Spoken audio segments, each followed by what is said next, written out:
আগামী 22 ডিসেম্বর থেকে যোগেন্দ্রনগর অগ্রদূত ক্লাব প্রাঙ্গণে শুরু হতে চলেছে স্বর্গীয় অনিল চন্দ্র রায় স্মৃতি নকআউট ক্রিকেট টুর্নামেন্ট। আজ এক সাংবাদিক সম্মেলনে এই টুর্নামেন্টের বিষয়ে বিস্তারিত তথ্য তুলে ধরেন ক্লাবের সদস্য প্রীতম দাস। তিনি জানান, রাজ্যের বিভিন্ন প্রান্ত থেকে একাধিক শক্তিশালী দল এই প্রতিযোগিতায় অংশ নেবে।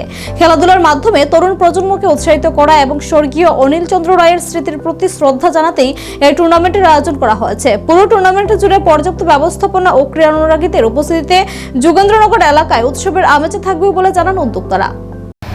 আমরা যোগেন্দ্রনগর অগ্রদূত ক্লাব আমরা বরাবরই প্রতি বছর আমরা একটা ক্রিকেট নকআউট টুর্নামেন্ট করে থাকি।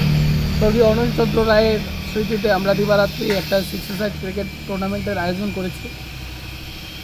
আপনারা যারা এই টুর্নামেন্টে অংশগ্রহণ করতে ইচ্ছুক আমাদের ক্লাবে এসে যোগাযোগ করতে পারেন। পাশাপাশি আমরা একটি স্ক্রিনে দেওয়া নাম্বারে দিয়ে দেব, আপনারা এসে যোগাযোগ করতে পারেন। আমরা চাই যেন এই নেশার কোরাল গাছ থেকে বেরিয়ে এসে আমাদের এই চত্বরটা যেন আবারও সেই মাঠের আসে খেলার উপযোগী করে তোলার জন্য এবং খেলোয়াড়